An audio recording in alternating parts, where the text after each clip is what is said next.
na nandiyan kanina pa rin nakakonsentrate ang palo niya. Maghati na kayo doon, yung tao doon, tsaka yung tao dito sa likodan, maghati na kayo dyan. Kasi hindi na siya nagda-down the line eh. Kasi alam nila hindi niya kaya yung block dito eh. Doon ako makakasira sa mga kapit na siyang ganyan eh. Basahin natin yung gagawin nila, ha? Tayo ang offense na ngayon. Rhea, tara. Ibali mataas, huwag lang mababa.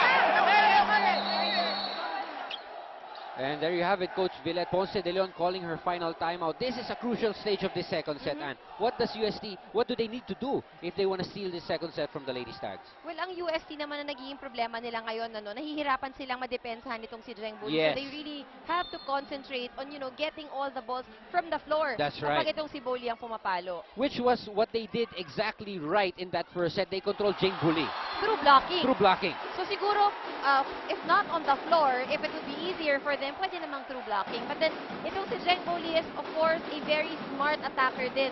Kung kanina nabablock siya ng UST, she has already found the way Yes. kung paano niya Good point. maiiwas itong mga palo niya sa mga blockers ng UST. Just like that. That was against Aiza Maizo and Ortiz. But, you know, off the block works as well. That's right.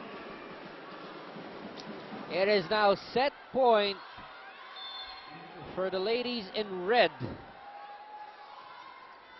Here in set number 2. Wow, just the wind-up of Aiza Maizo. It's a sight to behold. And it's so nice to look at. I like looking at left-handed spikers. Yeah. Parang iba eh, diba? Yeah. It's very unique. Bihira din naman kasi ang left-handed. Usually, ang normal ano natin is right-handed Right-handed, spikers. yeah. They go to Suzanne for the final point. She is denied by Aiza, but she gets it back. Oh, smart play. That was just a smart play from Suzanne. No need for her to really, you know, put the power in, but she just found that empty corner. Same story. She gets the point, and it ends that second set. Now let's take a look at our Shakey's shake and play. This ended this very exciting second set. Good coverage from Suzanne. Pero alam na niya, no? So dinala niya down the line. Basa niya eh. There's a top spin over the blockers. And it is, again, one set apiece. Hang on for the third set when we come back.